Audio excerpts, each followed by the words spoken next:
Yo, welcome to the Vibe Provider podcast. I'm your host, Caitlin Friel, and we got a special guest. What's up, everybody? It's me. Hi, I'm back on the pod. It's me. That's just a little peek into what my fifth graders hear every day. We got our girl Emily back on the pod, part 2. What's up, guys? Today's topic is Emily got a little nervy last time, so she wants to say a few more things about Speak Now. Yes. Is that the only one? Yeah. So today's topic is Red and 1989. Yes. And we're only doing 2 because you love them. Yes. Because I'll be honest, Red and 1989 are like the 2 that I felt like I was kind of fully submerged into swiftie culture. I was there when it was happening. Oh, yeah. Was on Twitter. I was on Instagram. I was on BuzzFeed reading all the information, and so I feel like that those are like the 2 eras, and honestly everything else on. Okay. Like those are the 2 that I could sit here and talk about forever. So yeah. When we were pre-planning, like, how are we going to do this? You were like, ma'am, Red in 1989, they're their own episode. And I was like, girl, say less. But before we get into the topic, we did our get to know you questions last episode. So if you're tuning in and haven't listened to the last episode and you want to get to know Em, you can listen to those in the last episode. It's at the beginning of the episode. So, but we have our life update. And Emily, will you go first? Yeah.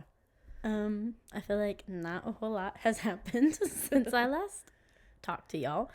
I've been going to the gym. I went to my water aerobics. It was super fun. Yeah. Loved it. Me and a bunch of the old ladies, we were jamming. Did they play Taylor Swift? No. Ugh.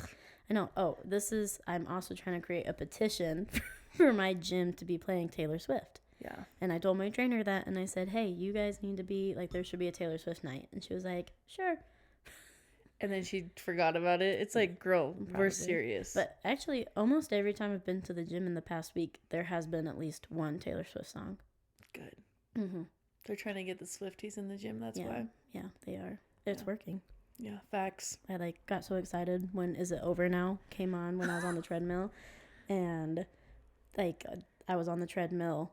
I saw it come on the TV and I was like, oh my goodness. And I was so excited.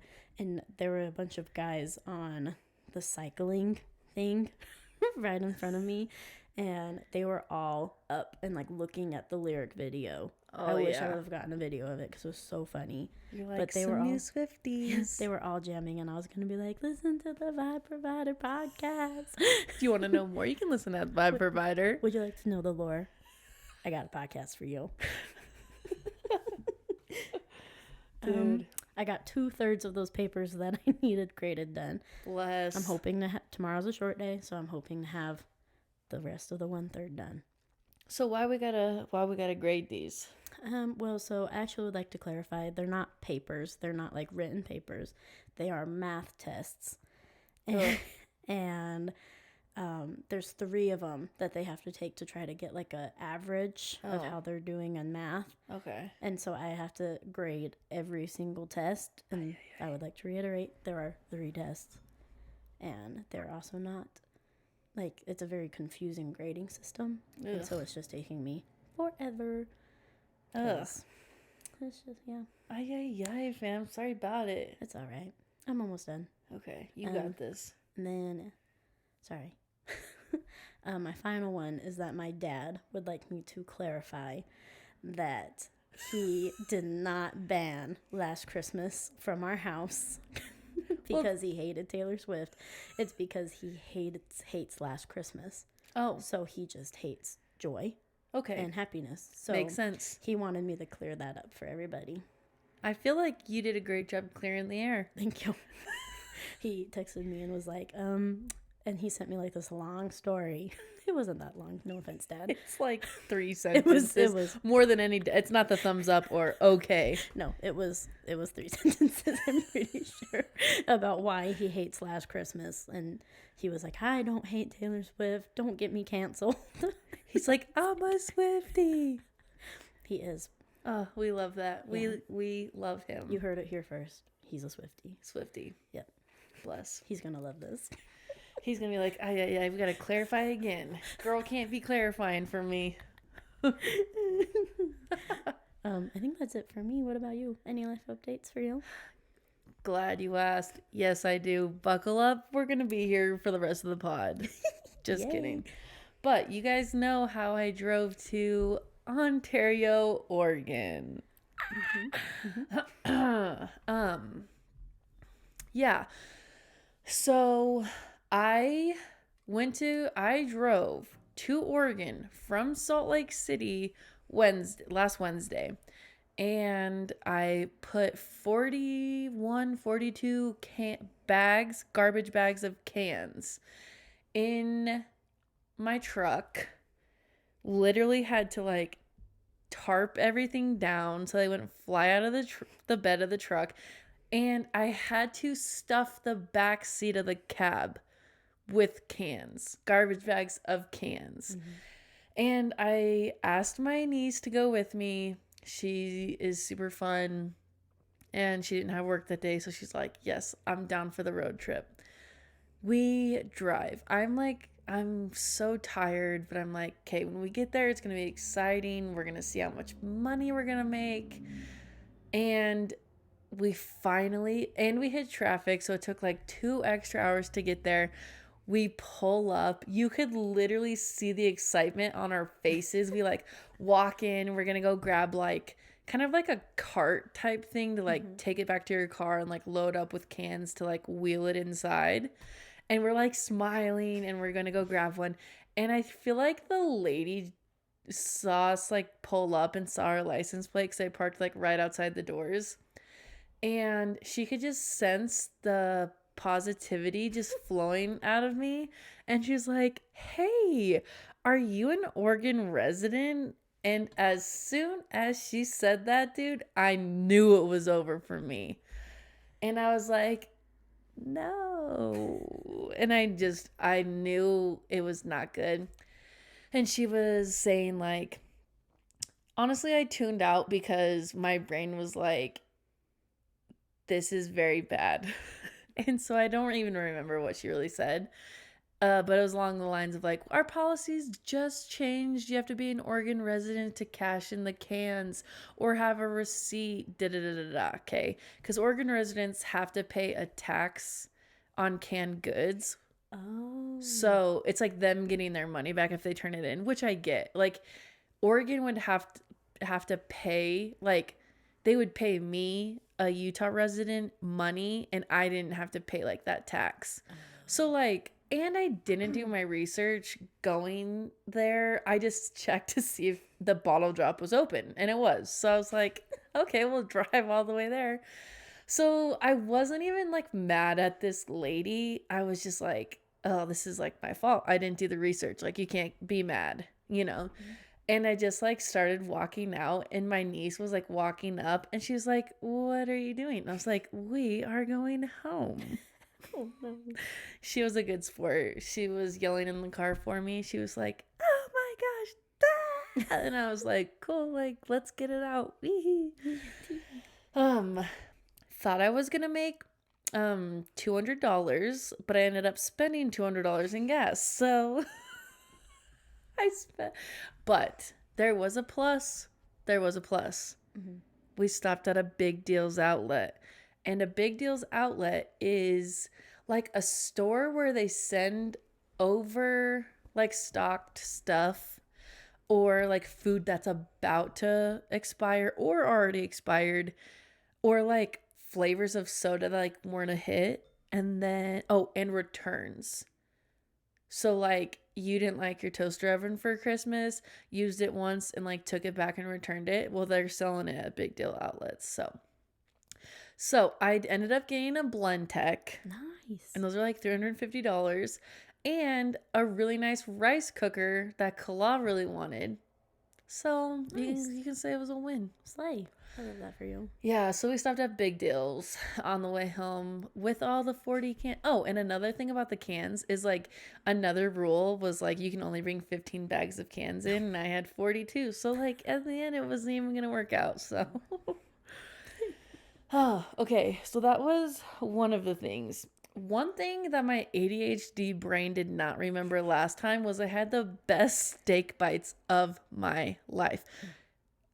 You could say hyperfixation. I was like, I could eat these every day till I die. I was telling everyone who would listen about these steak bites.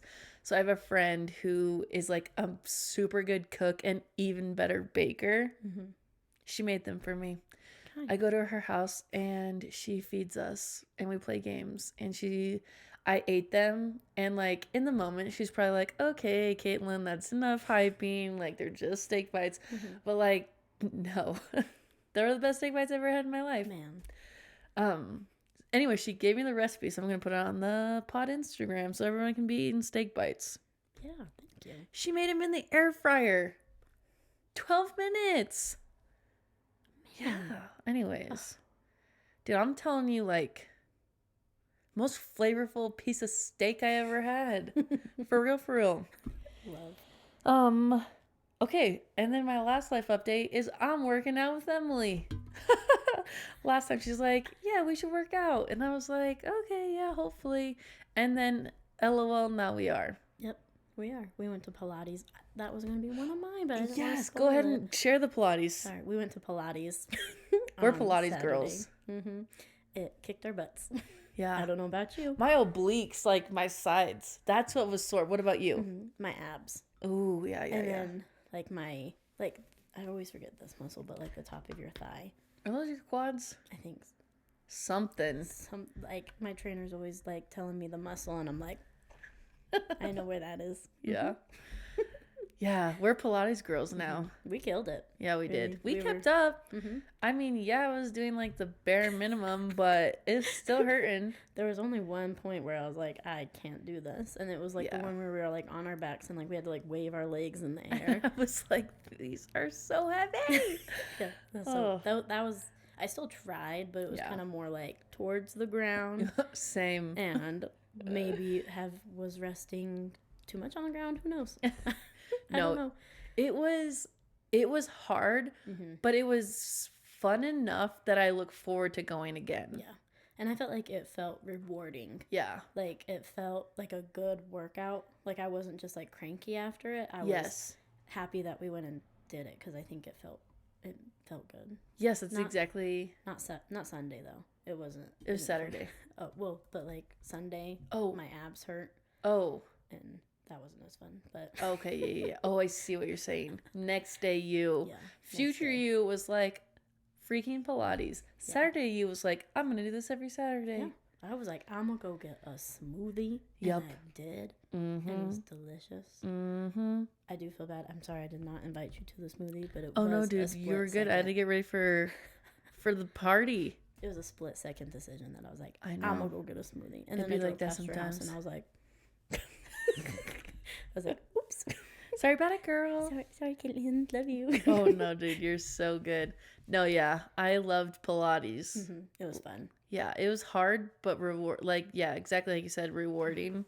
And listen, she played the Bridgerton version of Wildest Dreams on the way in and on the way out. So you know it was a sign for us that it was like meant to be. Yeah. She was like, our two Taylor Swift girls are here. Here we go, girls. Yep. Yeah. Let's go again Saturday. It was fun. Yeah, dude, whenever there's like a lot of classes you can take that seem like pretty cool. But moving on, we want to know what's on your wish list this week. Oh, well. / you bought something on the way over here and we want to know. Don't call me out like that because I didn't say anything about it to Patrick. Sorry about it. But I saw an ad on Instagram, and I'm a sucker for like the ads on Instagram. Tell me about it. They get me every time, and I know I'm the audience, and they're like, your FBI agent is working too hard. But it was a hoodie, a red hoodie, And it had a friendship bracelet of the number 87, and on the back it says "Go Taylor's boyfriend." I think I saw that too. And I don't have anything like Chiefs related. I don't have anything Super Bowl related because I don't really watch football. So, and I was like, well, I gotta have something. Yeah. And I'm hoping it gets here before next Monday, because next Monday is wear your favorite sports jersey at school. I think it will be here because they know. Yeah, they better. Yeah, they know. I'll be devastated. Yeah, it will come. Oh, that's sick. I've been seeing a few things in my ads that's like Chiefs, Swift, Super Bowl related, and of course I want it, but it was a total 10-minute impulse purchase, but I am glad. Dude, I wish I had something coming in the mail for me. I gotta. It's bad. I acknowledge it.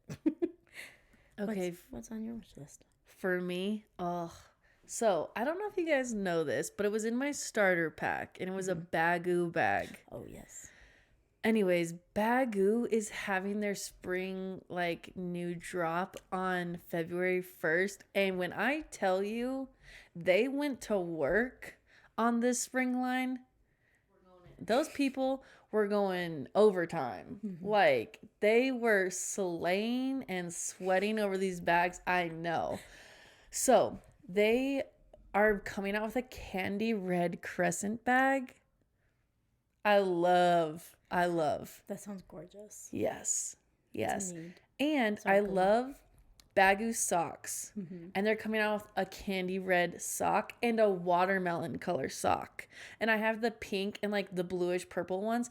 When I tell you they're like a silky cotton plush crew sock, they are so good. I literally, they're always in the wash, every week. Yeah. And I need more. Yeah. And so they're coming out with new colors, and I need them. Then that's not all. They're coming out with new style of bags. So they have their regular crescents in new colors and patterns, but they have a cargo bag with pockets on the outside that zip. And I'm freak my life, dude. I literally have $0 and too scared to use Afterpay. I would be Afterpaying this shiz, but yeah, but then Claude's why is there $43 every 2 weeks from Afterpay? I'm what? What are you talking about? Someone hacked our stuff. So great. But I got all this cool stuff. So I want the red crescent, the new cargo bag in the large size for traveling, to have those outer pockets. They're going to be nice in the blue color, and then 3 new pairs of socks.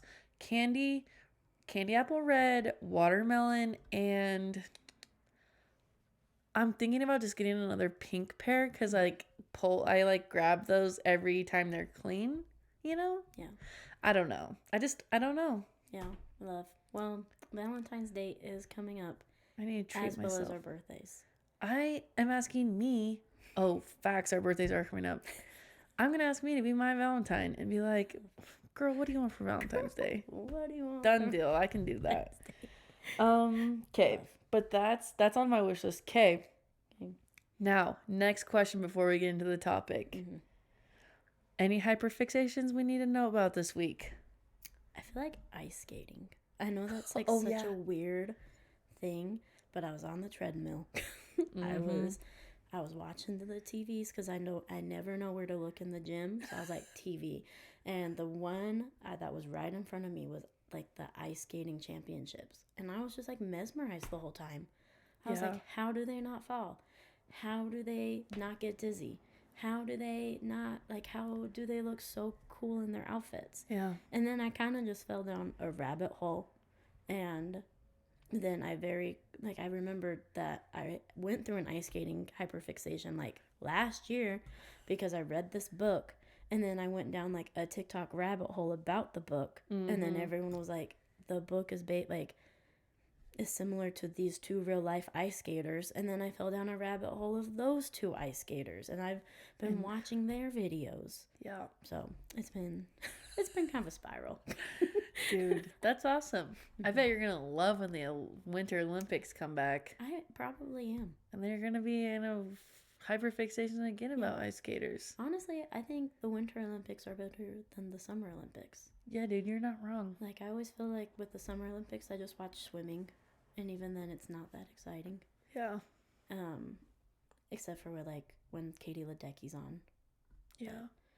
I don't even know who that is. She's a really fast swimmer. She's Oh, yeah. Okay. Yeah, love her. Now I know. I was just a swim nerd, so Oh, I know. yes. That's why you're doing water aerobics because. Annoying. No, dude, not even. What's your hyperfixation? Okay. It's kind of weird. Mm-hmm. Cream face masks. Ooh. It's like CRE with like a thing above it. ME. So I don't know if it's like. Okay. I'm just going to say cream. Yeah. But it's like a Korean creme. It's like a Korean skincare stuff. Mm-hmm. I saw a few things at Walmart. Mm-hmm. Nothing I wanted though. And then the thing is, my sister-in-law told me about that brand, and they sell them at TJ Maxx. Mm-hmm. And she's like, "Oh yeah, sometimes they like always put these things on sale, and that's when I like stock up." But she's like, "I love their face masks," and I was like, "Okay, cool, whatever." And then the next time I went to, and she was just like, "Dude, I love them," and I'm like, "Okay, cool. I'm not really a face mask person, but." I went to TJ Maxx and I was like, I'm just going to look. So I look, and I was just looking for that brand because she was like, "I love this brand." And I found some under eye patches, and I do be loving under eye patches. Don't know why, I just do. Mm-hmm. And I got a pack and I was like, cool. And I was like, wasn't in a rush to use them. But one day I was like, you know what? We're just going to do self-care. Treat yourself. Exactly. And I put them under my eye. Mm-hmm. I'm telling you, the quality of those under eye patches, I don't know if they have like several kinds, but the kind that I got was like, it was almost like the like fabric on one side, or like, like not fabric, but like they weren't jelly, like only one side that you put on your skin. And I put them on, and they did not, like once it was on, it was like on. And I was like, okay. Mm-hmm. And I put the other one on, and it was like, okay, 15 minutes. Mm-hmm. And I'm like, I don't know what retinol is. I know I had a little bit in there, and I was like, okay, I don't want to burn myself. Like, I don't know what's going to happen. So I take them off. What I was thinking is like, when I take them off, they're going to be like all the excess is going to be like under my eye. I take them off. Nothing. Like I could have left. Mm-hmm. Like they weren't shiny, nothing. Wow. Like my skin literally absorbed whatever was on them. Mm-hmm. And they were not like, it wasn't jelly or slippery or anything. And I was like, this is sick. And I ended up washing my face and everything. But I was like, wow. I was like wowed by the quality of those under eye patches. And so now I've been like going down a rabbit hole of like getting on Google and being like, where can I buy these? Mm-hmm. So anyways, I love that. Yeah, I'm just hyper fixating on under eye patches. That's all. There's worse things. There are worse things, Caitlin. Actually, true. I'm just like being a self-care girly. Like that's good. That's a good thing. That's a good thing. Yeah. But see, I just have morbid fascinations and ice skaters. You know what? It's making sense. Yeah. Checks out. It checks out. Dude. Okay.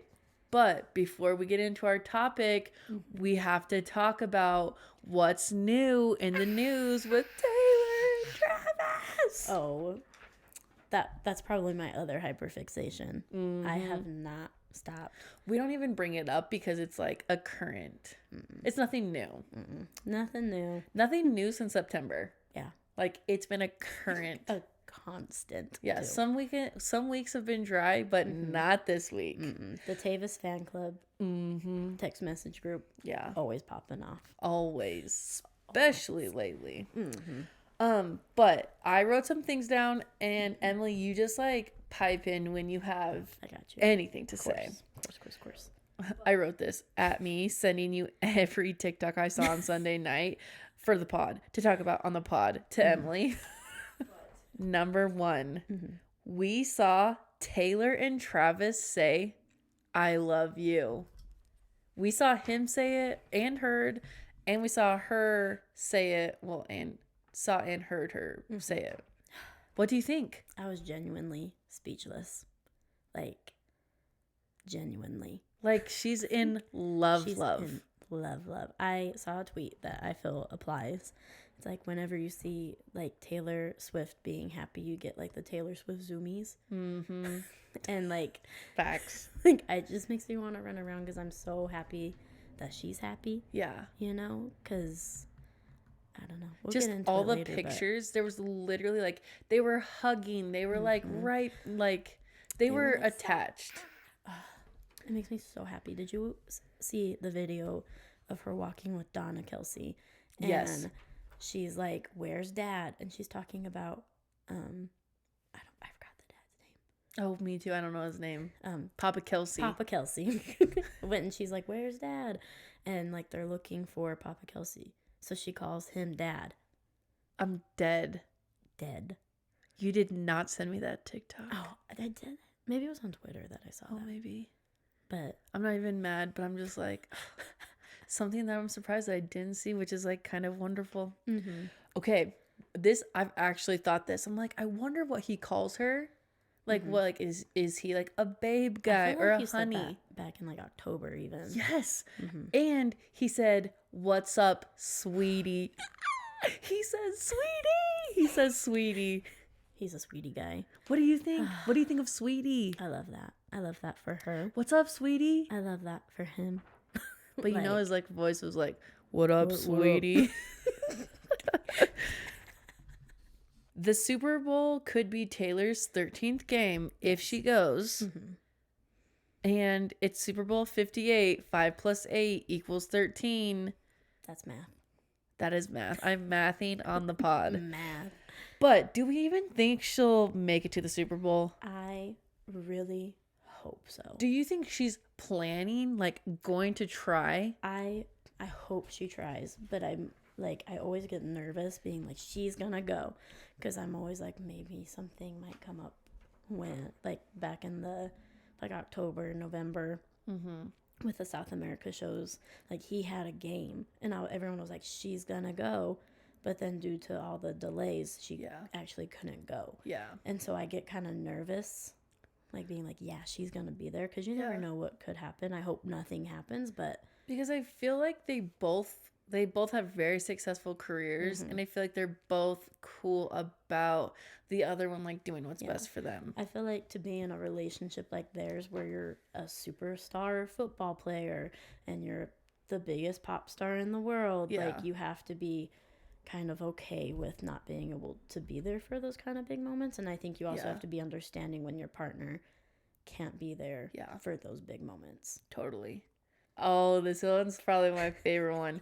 I saw TikTok, and it seems like Travis is worried about the cameras, and Taylor shakes her head no and says, "I don't care." And right after she says that, they embrace in a hug and kiss. Listen. Like, she was so thrilled for her guy. She's like, "I don't care where the cameras are, whatever." Just like... Well, like, the thing is I don't want to get into it before we start talking about, like Lover and Reputation, but... Like, we went 6 years without anything like that. Yeah. Like, the only thing we ever really got about her and Joe was through her music. Okay.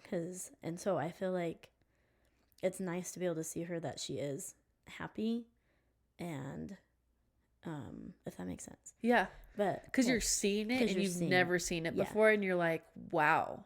And it's actually kind of cool because you can just see the song lyrics being written in her head. Yeah. And so I'm just happy for her, because I think with her relationship with Joe, she was so scared to ever have any attention on the two of them. Mm-hmm. And we'll get more into that when we start talking about other stuff. I don't want to be spoiling. I know, that's episode 4. Yes. But anyways, and so I think it's nice to have she's in a relationship where she can be that open about her feelings. It's so fun. It's so fun. Yeah. And I think they're having fun. We're having fun. It's all just a good time. Yeah, it's all just so cute and fun. Yeah. Okay, and then the Chiefs Instagram caption of Travis showing up to the game in all black. Knew he was a killer first time that we saw him. I'm like, do the Chiefs know when reps being dropped or re-released or what? I bet they know. I bet they know.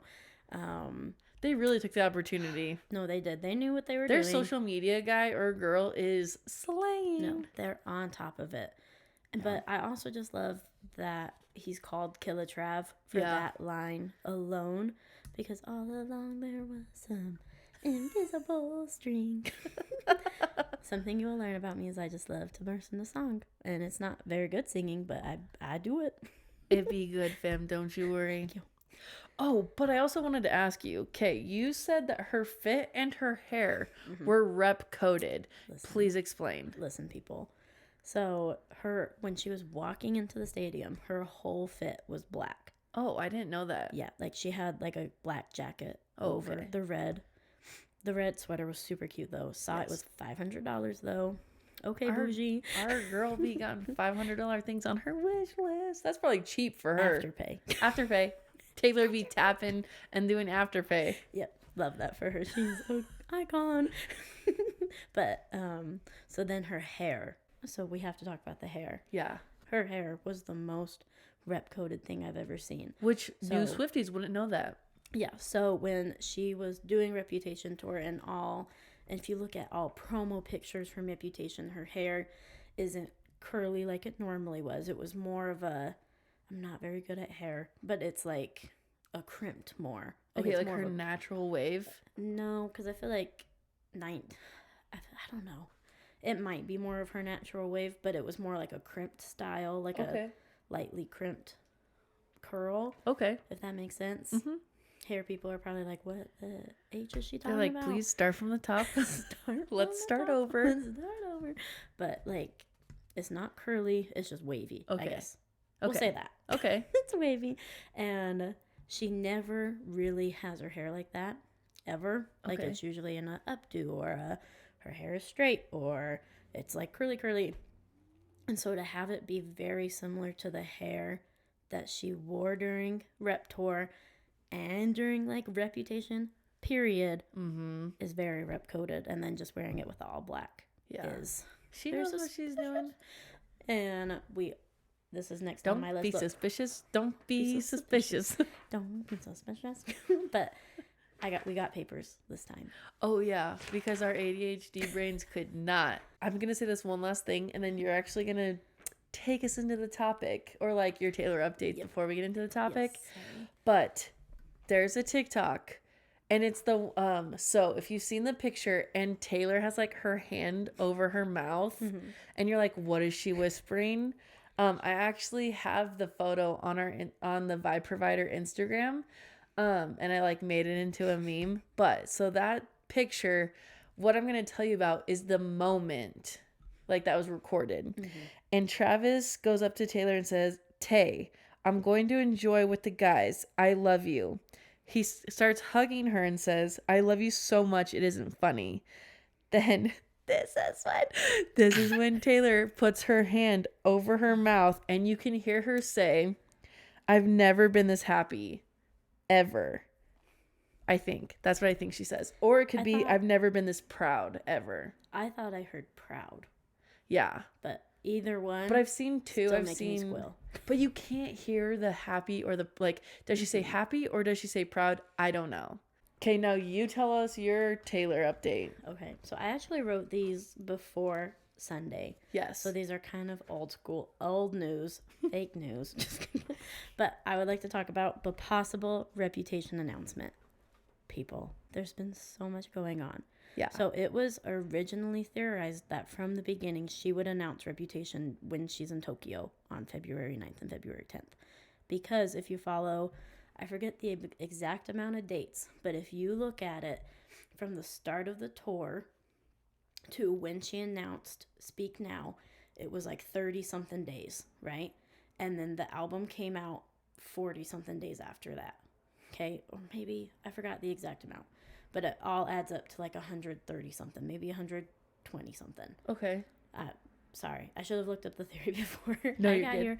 That's on me. My bad. But then from the Speak Now release date, 30 something days later, was when 1989 was announced. Okay. And then the however many days after the announcement was when 1989 was released. Okay. So it was kind of theorized that she was kind of following it like a clock, that she was doing it these days. So people were like, oh, she's going to do it in February. And like everyone was like, well, how's she going to do it in February? And then we realized she's in Tokyo on that day. And people actually thought when she was in South America that she was going to announce it. No, yeah. I don't know if you remember, but yes, she's about to clowning. We were clowning, but she's about to start doing the surprise songs, and everyone's like, reputation, reputation, and then she just starts singing because everyone had convinced themselves that she was going to announce it because of this theory. Yeah. But if the theory still stands, she will be releasing it on February 10th. Or she will at least be announcing it. You heard it here first. You heard it here first, people.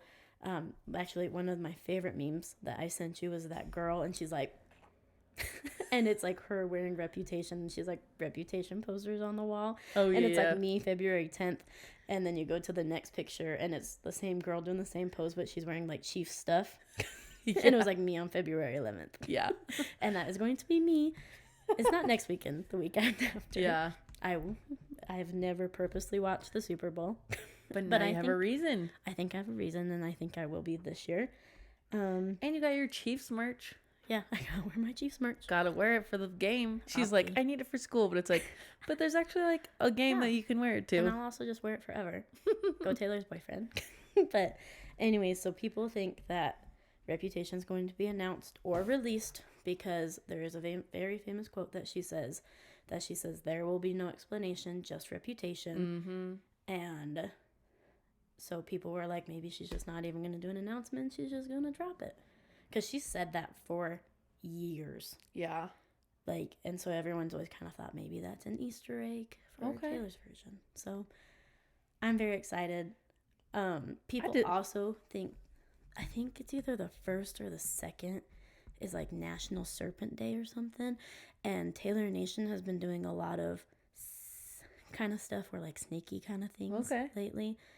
And so we will see. We will see.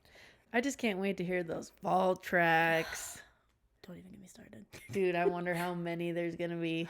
Wait till we start talking about 1989 and the vault tracks, and I will tell you how literally feral I went during them. Literally, you can ask Patrick. So I wrote this before Sunday. Yeah. Before we heard him saying, I love you. The whole everything. Mm-hmm. Travis called her Tay on the podcast, and I was driving my car, and I almost swerved it off the road because I was like, what? He just got it. Like, I was so excited. So cute. I almost died. No, I didn't, Dad. Alive and well. Love and light. So then we're going to get a little more serious. Yeah, about dude. Some Taylor Swift stuff. She has a stalker. And creepy too. The guy has been arrested 3 times. And just gets let go. Keeps getting let go. He's gotten arrested 3 times in the past week. That's not good. Week. Like, he got caught. I don't remember exactly what happened, but he got caught the first time, like, around her property. Mm-hmm. Got arrested. Got let go like 24 hours later. Happened again. 2nd time. And then he just got arrested a 3rd time. I think they let him go, like, not even 24 hours. Like, I think he gets there and they're like, okay, bye. Yeah, and, like, that's just so scary for Taylor. It is. And, like, it makes me so scared. Yeah. This is what I think. I think a lot of the times people don't take things too seriously, and that's when things happen. Mm-hmm. And then we're always like, we need to be better. Or how about we just, like, take our job seriously now? Yeah. And that, like, people are being spooky and scary, and we just, like, don't allow people to act like that. Yeah, I agree. Preach it, girl. I'm running for president for Taylor for her safety. Anyway, so we're going to talk about AI. Yeah. So over the week, again, maybe like after we met, a bunch of AI images of explicit pictures of Taylor Oh.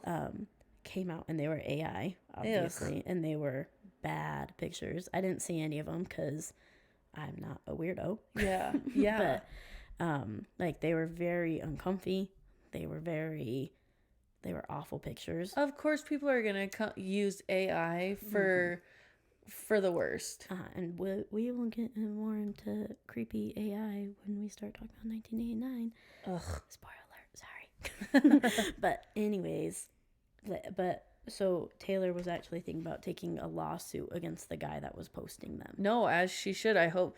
Like, that is terrible. And then over the weekend on Twitter, you could not look up the words Taylor Swift.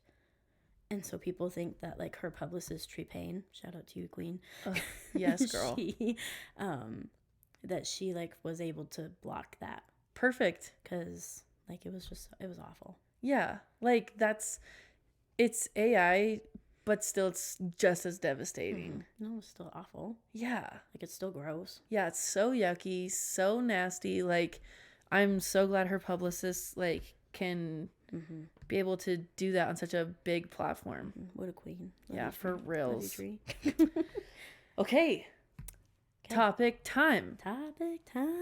So we need to start with leftover from Speak Now because you were nervy. Yeah, I got kind of nervous and I forgot a lot of stuff about Speak Now because we just kind of we had no papers. We're papers. ADH girls. We are ADH girls with no papers. Yeah. Not this time though.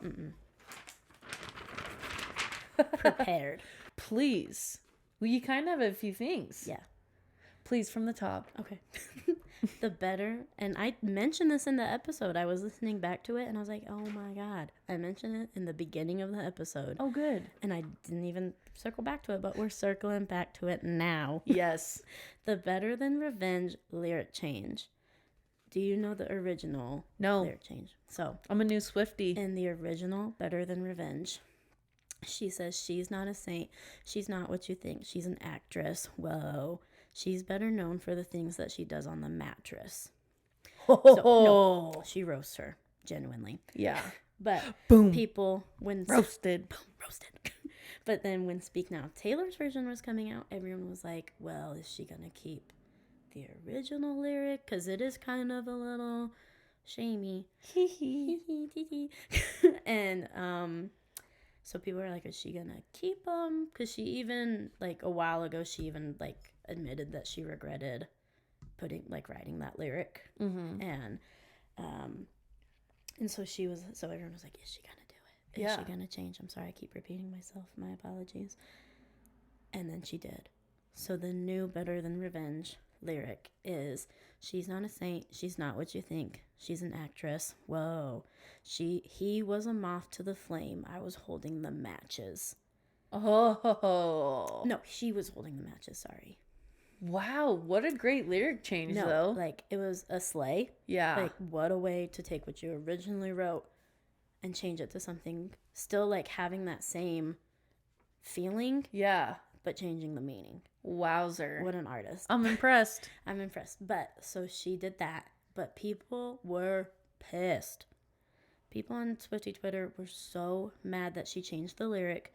Because, I mean, like, the OG lyric is kind of a classic. It's like, dude, she meant it. But then she was like, no, I'm for the girls. Yeah. I'm a girl's girl. Yeah, so she changed for the better. And honestly, I kind of like the new lyric. Dude, same. It does kind of throw me off when I'm listening to it. I'm like, wait, what's the words? But then again, when I was a kid, when that song came out, I wasn't allowed to sing it. Like, my friend's mom didn't allow us to sing the original lyric anyways. Okay, that makes sense. And so it didn't really matter to me, but people on Twitter were losing their minds. But that was fun. That's the lyric change, so that's the lore behind that. And that's a Joe Jonas song, just in case you were wondering. Oh, Joe Jonas. Oh, man, Joe. Okay. Innocent. Do you know what Innocent's about? No. It is a song. Wait, remember how we talked about Kanye? Yeah. It's a song that she wrote for Kanye. Forgiving Kanye. Forgiving Kanye because she's a queen? And then he does what he does later during 1989. And we will hear about that when the time comes. Yes, we do. It is on my list. But so Innocent is about Kanye. And honestly, not my favorite song. Because then I start thinking about it and I'm like, freak that guy. I'm like, freak that guy. He doesn't deserve your niceness, No. Taylor. Mm-mm. Mm-mm. Mm-mm. So then Long Live. Long Live. I love Long Not just Live. me repeating everything. Okay, sorry. No, I love Long Live. Backstory. When I tried to go to Taylor in Denver. Yeah. That was right after the Speak Now shows in Kansas City. And everyone was like, she did Long Live for the first time in Kansas City. And Denver was right after. And everyone was like, is she going to do Long Live? And I was very stressed out. I was like, I would love to hear Long Live because she didn't do it for my show. So I was like, please, I would love to hear it live. And then we never got tickets to go inside to Denver. That's okay. And so we got to listen to it outside. And actually, on last week's post, when she posted about me being on the pod, she put the video of me crying on the curb outside of Denver Stadium singing to it. But so she played it in Denver. She did. That's awesome. And you got to hear it still. Well, outside. Outside. But, well, outside. But so I got to hear that. But do you know what Long Live's about? No. So Long Live, and like we talked about last episode, she kind of thought her career was over. Yeah. Right? She was like, it's done so. It's over. Man, oh man. Right? So she wrote Long Live for her fans, and she wrote Long Live for her band, because her band had been there with her since Fearless. And side note, some of them are still with her now. Yes. Yes. Paul. Shout out to you, Paul. We love Paul. Stand with Paul. We love you, Paul. But anyway, so it's for them and about them. And it's just like my favorite line is like, when they point to the picture, please tell them my name. Oh. So cute. No, it's a beautiful song. Like, Tender. I think when I was younger, I didn't appreciate it as much. Yeah. But now that I'm older and I have lived some life, 25 years of it, grandma. But it, like, I don't know, it means a little bit more to me now. No, And totally. it's a beautiful song. I was at the Taylor Swift night on Saturday. Yes. I was crying. You can ask my friends. So the Taylor Swift night she's mentioning about is like, there's this club in Salt Lake that does Taylor Swift nights for you. And so you fun. went and you were just crying. It was Crying so in the fun. club. I was having so much fun, but then they played Long Live, and I was like, why'd you do me like that? You're like, the feels are coming. No, I was like, oh, man. Oh, and then Taylor and Taylor being pals now. Yeah. I totally brushed over this. My B. So Taylor Lautner and Taylor Swift are pals now. Ish. I mean, I shouldn't say ish. They are pals. Yeah. Taylor Lautner was in the Now I Can See You music video with Joey King and Presley. I forgot her last name. But both Joey King and Presley were in the Mean music video originally.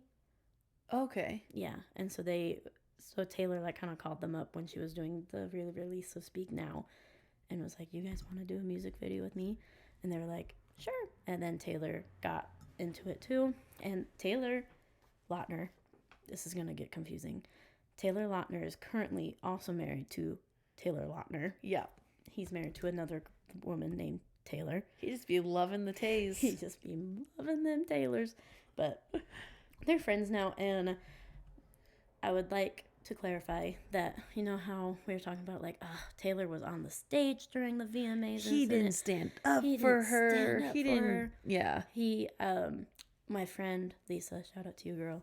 I know you're listening. But she reminded me that during an interview, because Taylor, the wife, has a podcast as well. And Taylor was on it, and she asked him about it. And he said that he actually at the time thought it was a joke. Oh. And he didn't think it was, he thought it was just like a silly, goofy joke, haha. And so that's why he didn't do anything. And then when he realized it wasn't a joke. It was like too far in. It was too far in, and it was too late. And I think he says now that he wishes he could karate chop him. Yeah. Makes sense. Mm-hmm. We get it, Taylor. We forgive you. We forgive you, Taylor. We forgive you, boo. But they're friends now, so yeah, there's like no animosity between them. Yeah, she liked him. Back to December. Mm-hmm. And like they hugged, like after she premiered this I Can See You music video at the tour. Yes. During the acoustic set. And like Joey King, Presley, and Taylor went out on the stage. Oh, and, that's they sick. all talked about the making of the music video. It was super cool. Love it. And then I completely forgot about this, but when she played Enchanted at the Taylor Swift night, I was like, oh yeah. Enchanted is about the guy from Owl City. And then he wrote her a response. What? Mm-hmm. Enchanted Uh-huh. is about the guy from Owl City? You're lying. No, I'm not. And then he wrote us, like, he took Enchanted and, like, spun the words a little bit and gave it back to her. So he would, liked her back. Yeah, but then I don't think anything ever panned out from that. Owl City, that's so random. Mm-hmm, mm-hmm. But they were big in that time. No, they were huge. And dude, Owl City goes hard, bro. No, they do. But, so... Okay. I thought Enchanted being about the guy from Owl City would be a really I would have fit, but never guessed that. Because I actually forget about it. And actually, usually, I can't listen to Enchanted without being like, this is about the guy from Owl City. Yeah. That's, oh my gosh. And then I started thinking about the response that he did. And that's like, cringe. Oof. That's cringe. And so So then I have a hard time listening to Enchanted. I love that song. That song's a freaking banger. No, it is a banger, but every time I hear it, I'm like, ugh. Sorry that it's ruined for you, fam. It's okay. Maybe after this we'll listen to his response and maybe hopefully it's not ruined for you. Yeah. But no promises. Okay, so that's the leftover speak now that you needed to be able to just share. Yes. And I'm glad you did. All of them. Okay. Dun da da da. Red. Name a man you hate. Jake Gyllenhaal. Freak that guy. He ruined Spider-Man for me. The new Spider-Man's with Tom Holland. He's ruined. In there? He is. He's the bad guy in the second one. No wonder, because he's a bad guy in real life. For real. Just Jake kidding. Gyllenhaal. I don't know, but yeah, no, freak that guy. Red from the top, please. So at the time in Speak Now, during the Speak Now era, she was dating a man by the name of Jake Gyllenhaal. Sorry, I didn't. You all had to hear that. I'm so sorry. No offense, Jake. With love and light. With love and light, Jake. At the time, Taylor was 20. He was 29. So a much, I don't want to say much better age gap than John Mayer, but not great. But he's an oldie. He's an oldie. He's 29. I feel like I don't know how to word this, like the mental, like they're just at different. They're in different places in their lives. Yep, and like big places. Yeah, and I know 9 years isn't that big. I know people who have longer, but I'm doing much different things at 29 than a 20-year-old. Yeah, and I agree. I'm only 25 and I'm almost 25, but what was 20-year-old me doing? My mom, when she was 29, she had 3 kids and one on the way. Yeah. Me at 29, I was working full time. 20-year-old me was not working full time. 20-year-old me was like, what am I doing with my life? Facts. 25-year-old me is still doing that. But I can say the same, and I'm 30. Anyways, but that is the age gap. Wowzer. But would you like to know a fun fact about this relationship? Yeah. It was about 3 months. But it impacted her so greatly. Yeah, because 20 is a year that you're still figuring out who you are. No, they've only dated for 3 months, but it had such an impact on her, which I'm like, yeah, valid. When you suck that bad, you can really wreck someone's life for a second. So people kind of first started noticing that they were going dating when they went on a walk around New York City. Okay, cute. And it was pretty cute, and you can kind of see the infamous scarf that she's wearing, and they're kind of being all cuddly cozy on the walk, and everyone's like, oh, okay. And then you didn't ever really hear a whole lot, and then one time the paparazzi caught them, and they were in a car, and you could tell Jake was just screaming Ooh. Like, he was yelling. Like, you could see him like, ah, ah, ah. And Taylor is a little 20-year-old girl. And she's just sitting there, and you can tell by her face that she's, like, not having a good time. She's like, get me out of here. This guy's psycho. Yeah, that she's sad. And then I feel like, I don't remember, but I feel like you never really heard anything about it until you heard that they broke up. Yeah. And then you get All Too Well, the first version. The first version. The short version. Yes. And I would like to say that the short version is already 5 minutes long. So when she releases Red the first time, she has All Too Well, and it kind of becomes like a swiftie, like, favorite off the bat. Like, everyone's like obsessed with it because it is a beautiful song. It's like, a banger. It's a banger. Like, when you're listening to it, you're like, oh man. And like, you can really feel the heartbreak through it. Mm-hmm. And I think she does a great job of not going too much into what the relationship, like, what happened with it. Mm-hmm. But she made the mistake when she first was like releasing Red. Oh, yeah. She was like, I actually wrote a 10-minute version, but like, no one's ever gonna hear it. So for years, fans were like, where's the 10-minute version? Like, give us what we want. Like, give us a 10-minute version. And she was like, no. And then the re-records happen, and everyone's like, she has to do the 10-minute version now. Has to. She has to. And she did. Because she loves us. Mm-hmm. And then you find out a little bit more about the relationship.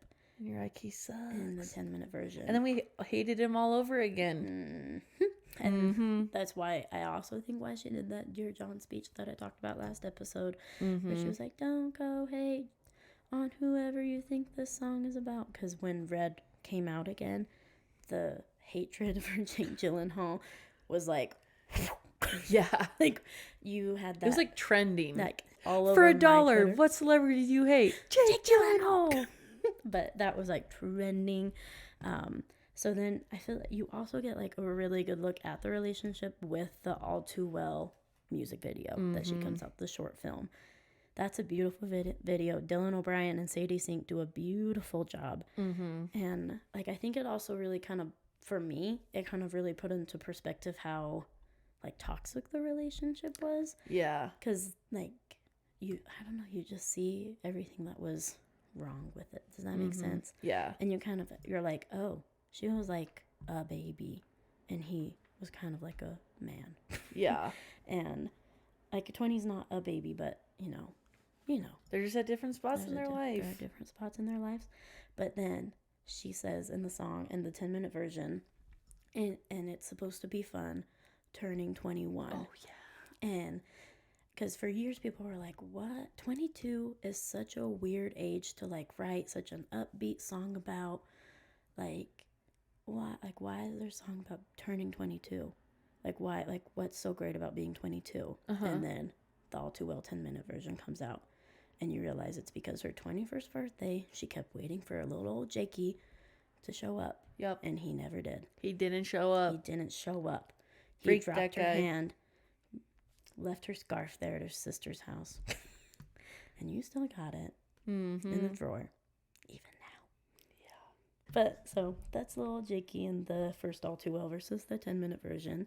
Thank goodness we got that 10-minute version. Girl, seriously. When she performed it for the first time on SNL, I watched that way more than I care to admit. Because you feel like, I feel like she's such a wonderful performer. Because I feel like if you have not watched the SNL version, like performance of her doing All Too Well, go watch it. Like, it is. That's your homework. Yes, that is your homework, Swifties. It's due by next Friday.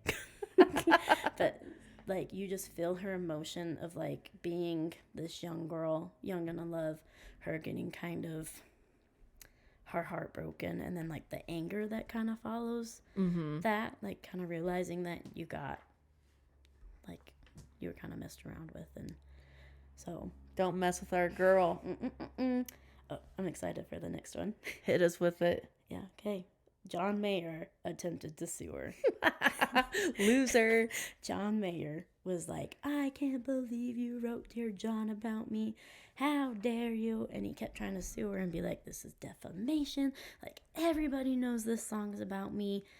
And like, he kept like, and he tried to sue her. And then she was just like, actually, Dear John's a popular saying. Yeah. It's not about you. And then the next time she had a concert, she invited Carly Simon to come on stage with her. And Who's they sang, that? You're so vain. Oh, yes. And they sang that.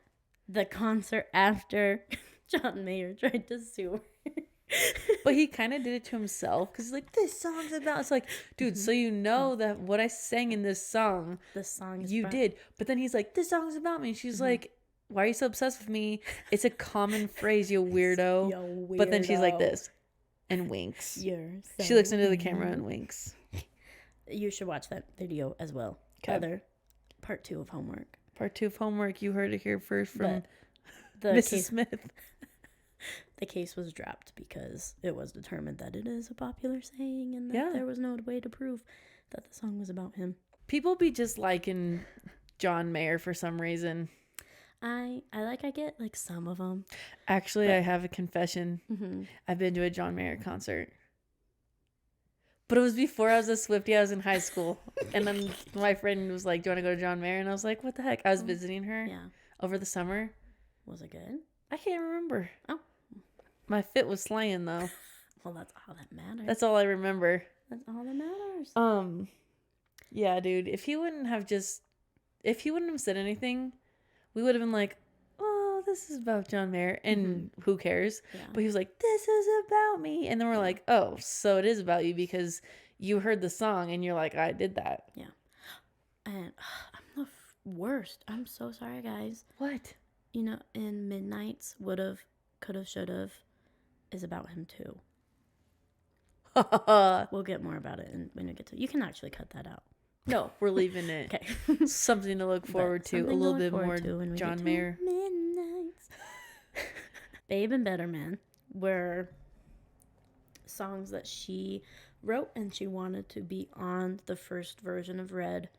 Didn't happen. Okay. So she actually just kind of kept them in the vault and she didn't release them. Babe was written and she gave it to Sugarland. Okay. And I believe she was also in the music video for Babe.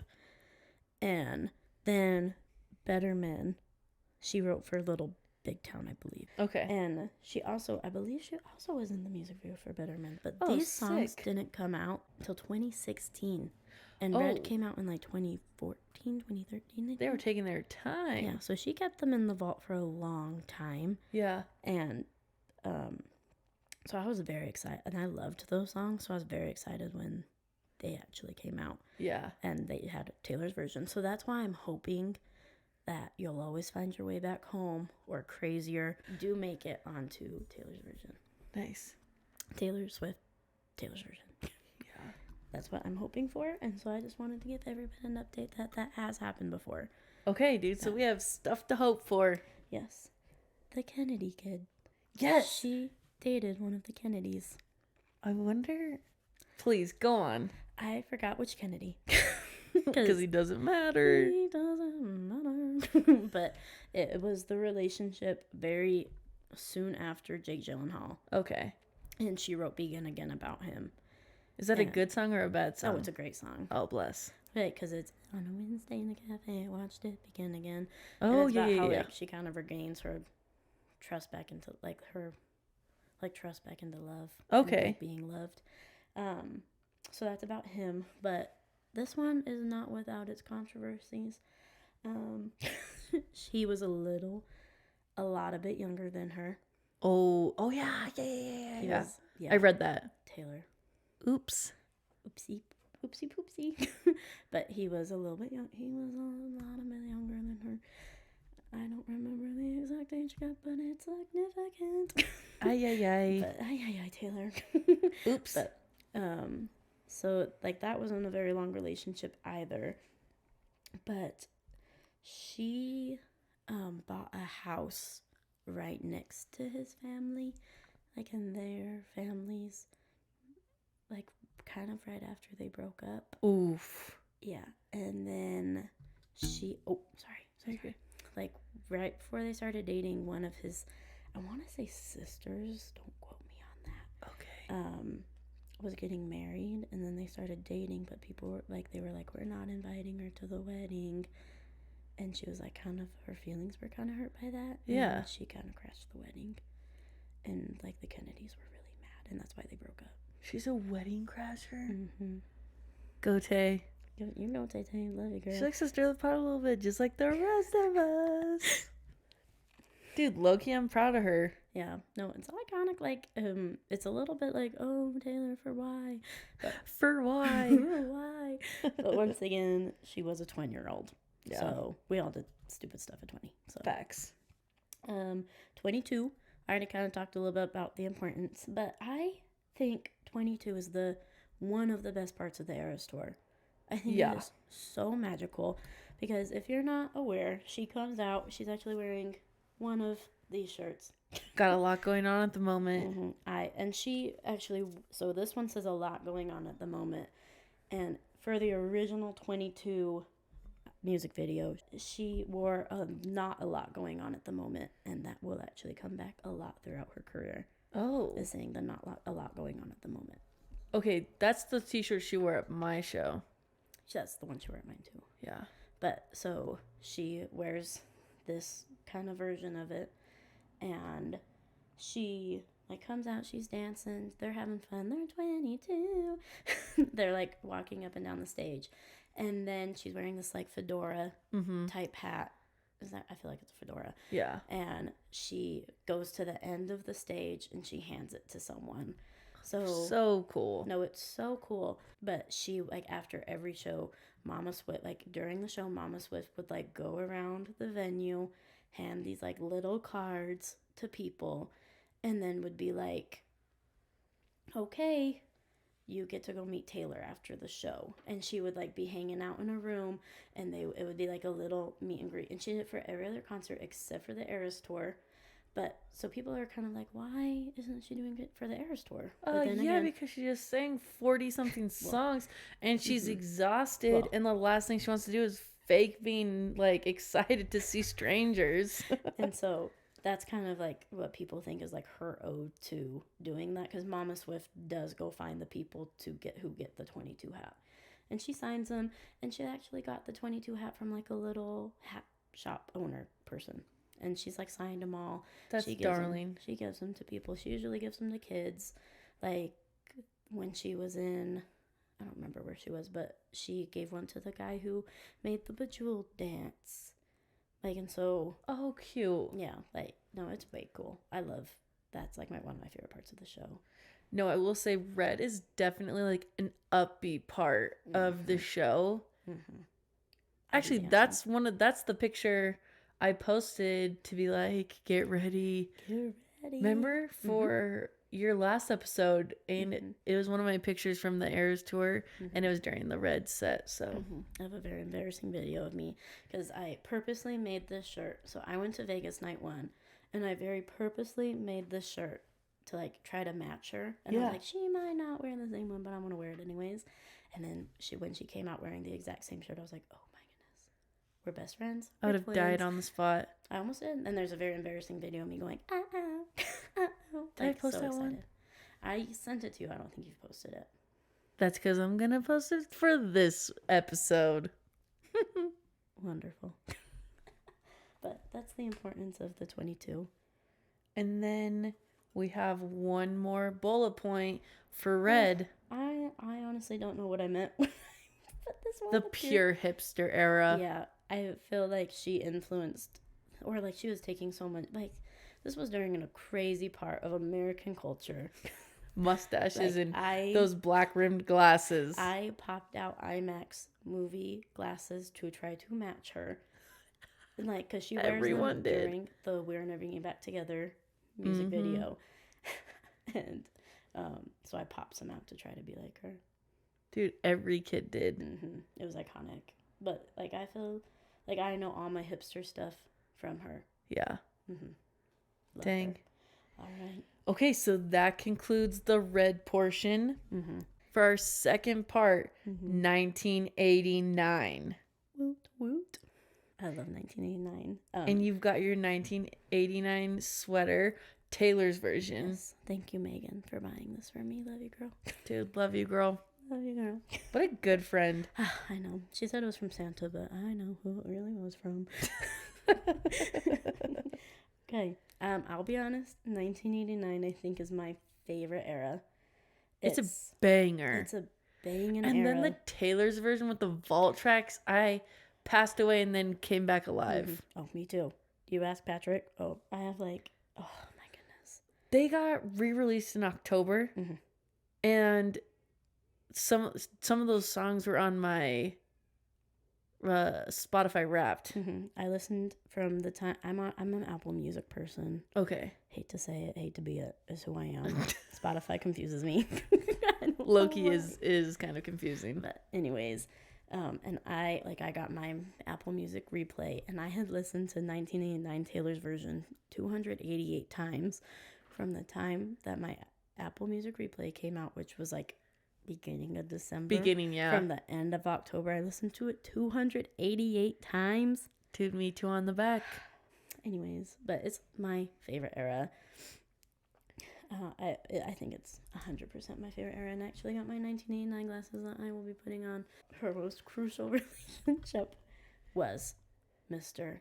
Harold Edward Styles. All right. The T. This is probably the relationship I know the most about. So, her Harry Styles relationship was going on during the Red era. Yes. Okay. Yes. So, that began when they took a stroll through Central Park. They be strolling in the... She was wearing hipster. Sorry, I keep interrupting you. No, I keep interrupting you. But it's like she went on a stroll with Jake. Now she's going on a stroll with Harry. Yeah. I think that's like how that's how she used to like be like, look, it's working. She went on a stroll with Travis. Well, she's not clear of her ways. We see you. When did they go on a stroll? Like the weekend after she went to the first football game, and she's wearing that cute. She's wearing that cute black outfit, and she's like wearing that cute little coat, and he like opens her door, and she's like. Oh, yeah. Okay. It's like no one ever opens the door for her. That's when they did SNL. Ah, okay. So that was a little stroll. They went on a stroll the next night. Anyways. Okay, cute. She's just a stroller, and I get it. But so they went on a stroller on Central Park. I was a directioner at this time, so it was a dark time to be a directioner and a swiftie.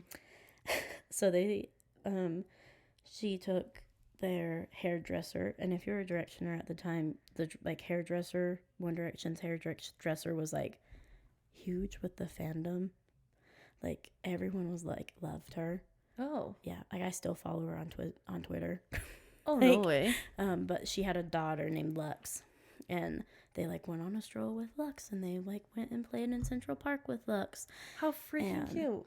But so they went on a walk around Central Park, and everyone was losing their minds. As they should. Everyone was like, oh my gosh. Everyone's favorite people together. Yeah. And like I don't think Red had just come out, but Red was like doing pretty good. Harry was doing pretty good. Like Harry was like the heartthrob of a century. He was my favorite direction guy. I was a Liam girl, personally. But I know. I do not want to talk about it. But anyway, so that's when they started dating. They went on a couple more dates around that time. And then this is when the chaos began and the meanness began. Who was mean? Directioners. Because I feel like we're one and the same. Well, I don't want to be mean, but when you're a teenage girl. Oh, and you're the person that you're mentally dating is dating someone else, and you're like, I hate her. Yeah. So they go to a New Year's Eve party in New York, and they kiss at midnight. And everyone loses it, because then that kind of basically confirms that they are together. And like everyone's like, oh my gosh, I can't believe Taylor Swift stole my man. Harry Styles was not gonna find you in Tooele, Utah. Don't mean to name drop it, but really, he was not gonna find you there and sweep you off your feet. Be so for real right now. But anyways, So like everyone was so mad, and like everyone started being mean to Taylor. Like I remember this one video that they were walking together, they were strolling, they were doing their thing. They be doing it. They be doing it. And a group of girls like run up to Harry, and like everyone's like, oh my gosh, it's Harry Styles. They like are ignoring Taylor. Taylor's like standing to the I side, could like never. like the emoji. Ooh. Like she doesn't know what to do, and they, if I remember correctly, they asked her to take the picture. They asked Taylor Swift to take. Does she not have security then? I don't think she was as big then. That's wild. So I don't think anyone like. That's really, crazy to me. Yeah, but so that's how they started dating, and then let's get into the theories of the manslaughter. Yeah. Sorry to say it. Sorry to be it, but people, there's a theory that that's why they broke up. Is because they accidentally committed manslaughter together. What? Because so in the song Out of the Woods, remember when you hit the brakes too soon, 20 stitches in the hospital room. Yeah. When you started crying, baby, I did too. When the sun came up, I was looking at you. Remember when we couldn't take the heat, I walked out instead of setting you free, but the monsters turned out to be just trees. When the sun came up, you were looking at me. Yeah. So some parts of those people are like, did they kill someone? Like, did they crash? Did they run over somebody? And so, like, I think it's more of a joke, I'll be real. Like, I don't think people actually think that they committed manslaughter, but that is like sorry, I keep saying the word, but like they, like, people do genuinely think that they, like, killed a man together, and that's why they had to break up. That's crazy. But now this is my next point, my little tally mark. What she is referencing in Out of the Woods is a snowmobile crash in Utah. Mm-hmm. They went to, I believe, I want to say Brighton. It is. Oh, I think it's Park City. Yeah, it was Park City. Yeah. You're right. Might be. I'm not very good with the. There's so many mountains. There's so many mountains. There's so many little places that I've never resorts. been. So I just don't even know. But so they're on a little trip with our pals Justin and Selena. What? Mm-hmm. And they are like at a ski lodge, and I'm devastated. I'm in little Tooele, Utah. And you're like, hey, Mom, can we go to Park City this weekend? Yeah, can we go to Park City this weekend? My mom's like, no. But it's because Harry Styles was here, Taylor Swift was here, Justin Bieber was here, all at the same time, and I couldn't go. I was really sad. Never skied in my life, but I was like, let's go skiing, Mom. Anyways, they got into a crash while they were, like, I believe they were snowmobiling. Harry crashed, people think, into a tree, like a reference from Out of the Woods. Mm-hmm. But the monsters turned out to be just trees, and they crashed. They had ended up having to go to the hospital room. There's a very famous picture of Harry having like a little Band-Aid on his chin, and that's from that. Holy. That's like his 20 stitches in the hospital room. That's crazy. Yeah, so they got in a little snowmobile crash, and it was pretty sad. I put a little sad face next to it. Yeah, you did. But that was kind of the beginning of the end. Okay.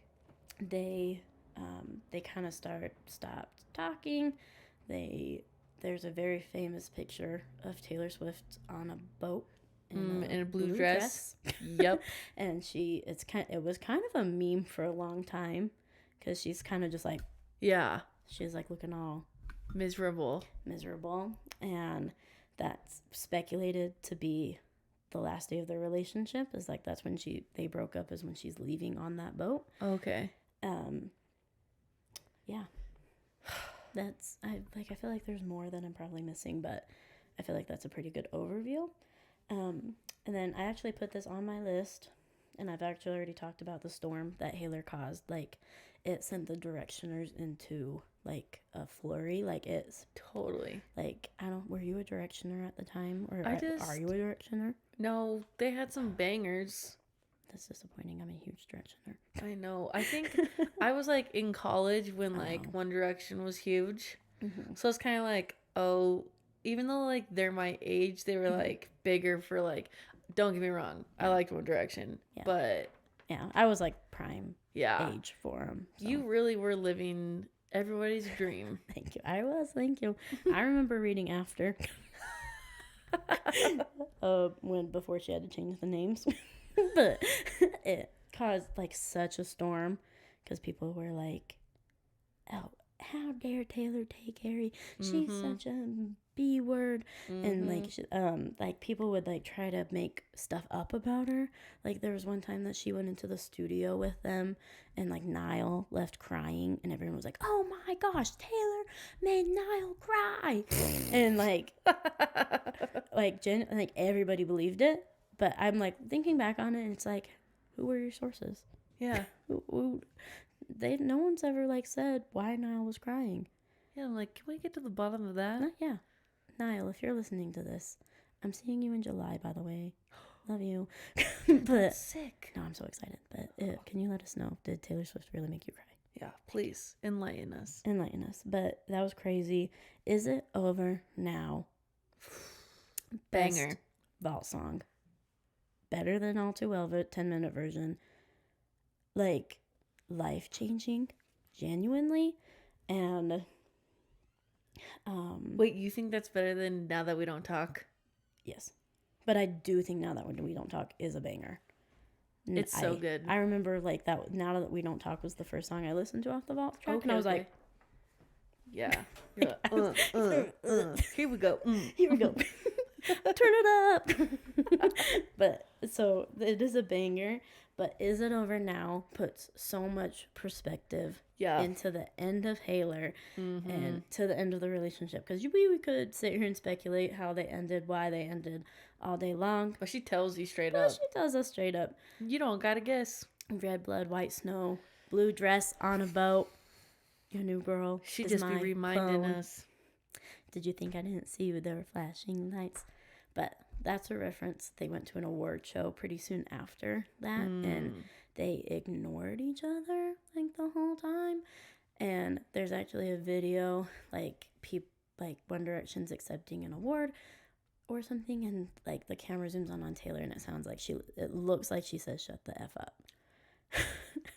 And yep. And then there's like video of like because they are like diagonal to each other. Like Harry's here, Taylor's here. The mic is falling. I'm sorry if that got very loud. Oh, but like Taylor's here, Harry's here, and there's a video of Harry like picking up his phone and going and like texting, and then he puts his phone away, and then Taylor, not even a minute later, pulls out her phone and like is like showing it to Selena Gomez. He texted Taylor during the award show. I wonder what he said. I do too. I wish we could know. But that's what she's referencing is like, did you think I didn't see you? And like, cause like they're flashing lights, and he kind of like went on like a tirade. Like I don't want to say tirade, but like he had a lot. Like there was I hate calling him that because he really wasn't. Like he was also just a boy. He was just dating all the girls. Like he was just kind of dating all the girls, but like I think a lot of it, I don't know. It's okay. That's a whole other podcast. Yeah, we'll get a little deep. We'll deep do a dive that podcast. Yeah, just kidding. We won't. But so that Taylor. Yeah, that is Taylor, guys. Sheesh. I could honestly go on for like 20 more minutes, but we've already been talking for a while. So she says every CD for the Taylor's 1989 TV, Taylor's version, abbreviated, she had like little voice memos or like little letters written to people, like written about like the songs. And she actually admits that when she was first writing 1989, she couldn't decide if she should do Slut or Blank Space. Okay. And she was like going back and forth, and she was like, should I do Slut? Should I do Blank Space? Like, what should I do? Because they're both kind of about the same thing, really. Okay. But one's just a little bit more like, well, you guys can call me this. The other one's like kind of makes fun of people who call her a slut. Okay. Like, so Slut's about, like, if you're going to call me it, might as well be one. Yeah. Kind of a thing. Blank Space is kind of making fun of people who do, because around 1989 era, that is when her, like, the vultures of her being just a man like just like she's just a serial dater. She's like she doesn't stop dating men. Like, why is she always dating all these men? Like, Yeah. oh, look at her leg popping out of that dress. Like, all like, yeah. That it was like the height of the critiques of her just being a young woman. Yes. And then she came out with Blank Space. And then it was huge. It's like her top song Yes. for the long, like, till just like forever. Yeah. And like still has like a billion plays just on YouTube alone. Well, genuinely, I think if she would have put Slut instead of Blank Space, I don't think she would be where she is right now. Putting one song versus the other, like, is a reason why she is where she's at.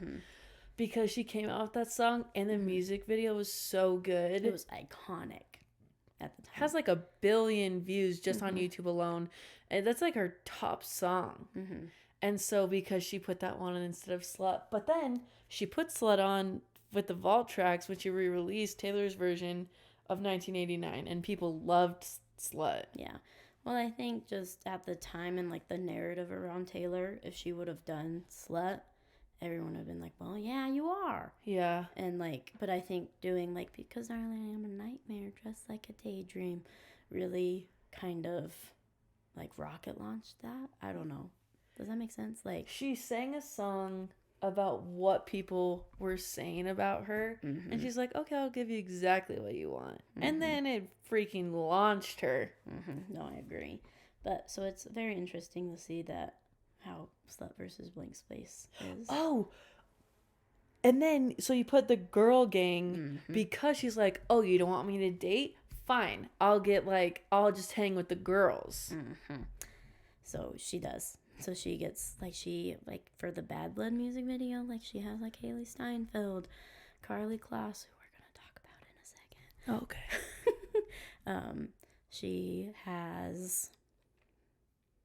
Why am I blanking? Selena Gomez, Gigi Hadid. Yep. Why am I blanking? Oh, Cara. Cara Delevingne. Yeah. She has like all these people because she's like, well, if you're gonna call me a slut, I'm just gonna like hang with my. I'm gonna hang with the girls. Yeah, and like so you can't. She actually talks about this in her little monologue for 1989 Taylor's version. How she was like, fine, if you're gonna talk to me when I hang out with my guy friends, I'm gonna just hang out with my girlfriends. And we'll talk about what that actually happened in a second. Okay. Sorry, the order is wrong. Oh no, you're good. So then you have Katy Perry beef. Yeah, sorry, I spelled Katy Perry wrong. Well, I think I was on the treadmill. Exposed. No. Exposed. So what's the beef? I do know there's beef. I don't know what it is though. So during the Red tour, she, I always forget which one it was, but there were dancers for Taylor's tour, and Katy, I can't remember. I feel like I'm gonna get this wrong. That's okay. Sorry, guys. Can't fact check right now. YOLO. But it's either like. I think it's Taylor has these dancers on her tour, and then Katy comes in and is like, hey, actually, I want to pay you guys a little bit more. Come dance for my tour. And so Katy kind of takes swoops in, takes her dancers.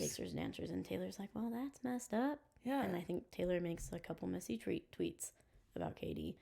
And then they kind of get into like this huge fight. Ay. And they like stop talking. Excuse me, Bad Blood is about Katy. Oh. And then Katy, weirdly enough, comes out with a song in like 2017, 2018. This was like 2014, 2015. So she comes out with a song like a couple years later called Swish Swish. And it's supposedly about Taylor. Dude, I don't even know if I even heard that song. I used to listen to it because I thought it was kind of a banger.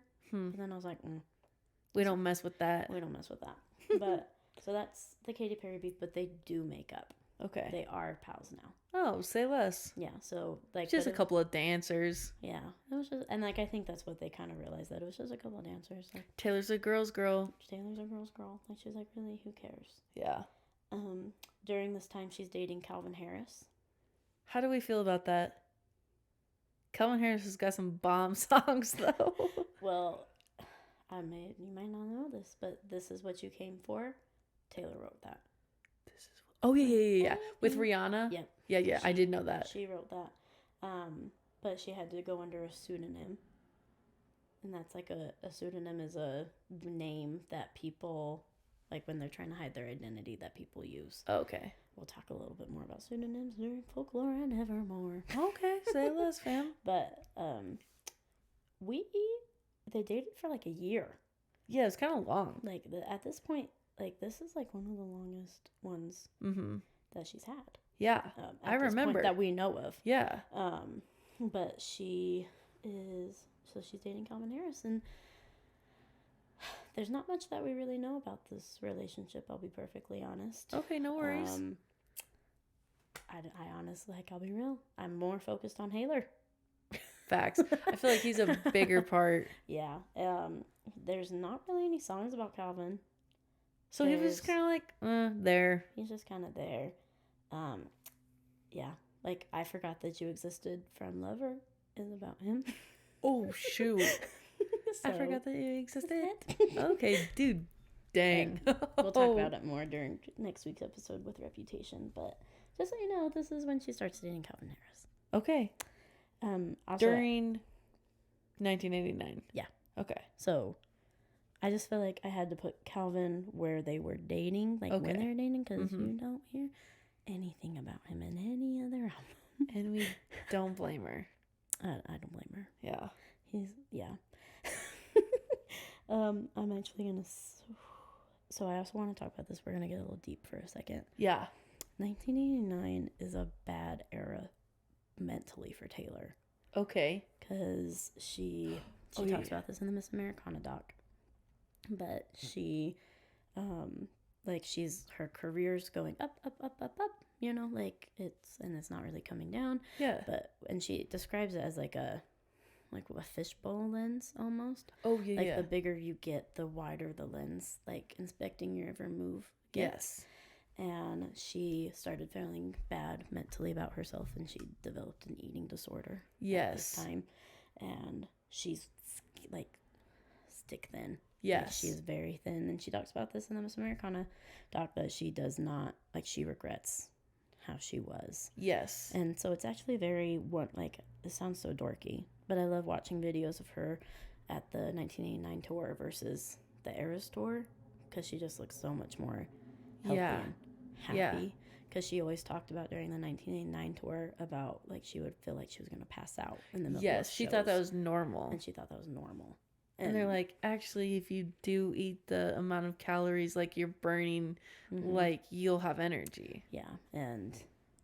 But so it's just kind of a dark time that I felt like we had to kind of totally. No, I feel like that's a kind of like a relatable thing too. Like, you know. Yeah. People go through it. Yeah. Especially, you know, she had a lot of like ups and downs, and I feel like sometimes coping mechanisms aren't the best that you pick up, you know. No, and especially if she's like Googling herself. And I remember her talking about like her looking at photos of herself and critiquing everything, and it's like, yeah, dude, we're literally not surprised, which is sad. But no, and like I agree. Like, it was a dark time. Yeah. So like I'm kind of happy that she had like such a successful 1989 re-release, like with the Taylor's version, because I feel like it's just, I don't know, kind of like happier this time around. So. No, totally. All right, let's talk about Karlie Kloss. Yeah. And the Gaylors. So we're new Swifties. We don't. So okay. Karlie Kloss is a model. So Karlie Kloss is a model, and they were like friends. She's one of the in the girl squad. She isn't part of the girl squad. Her and Taylor met on Victoria's Secret. Okay. Because Taylor performed for the Victoria's Secret fashion show. Oh, cute. And that's how she actually performed for them twice, I think. Oh, sick. And they met and they became friends, fast friends, and like they were inseparable. Like, they would go on trips together. They would go to basketball games together. Like, they would do all these best friend things together. Yeah. And then people kind of were like, because Taylor wasn't really being associated with a man at this point. This was pre-Calvin. Yeah. People were like, that's a little interesting. Of course, dude. People always are going to say something. And she's not dating guys. She's in her Girl Squad era, and then she's like, Mm-hmm. because I feel like we've all had like a friend that we've been inseparable. You do everything together, and it's like, Kay Taylor finds one of those people, and then they're like, oh my gosh, is she? Yeah.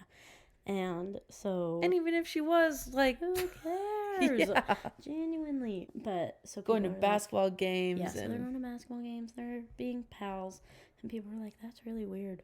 Like, you should not be this close with your best friend.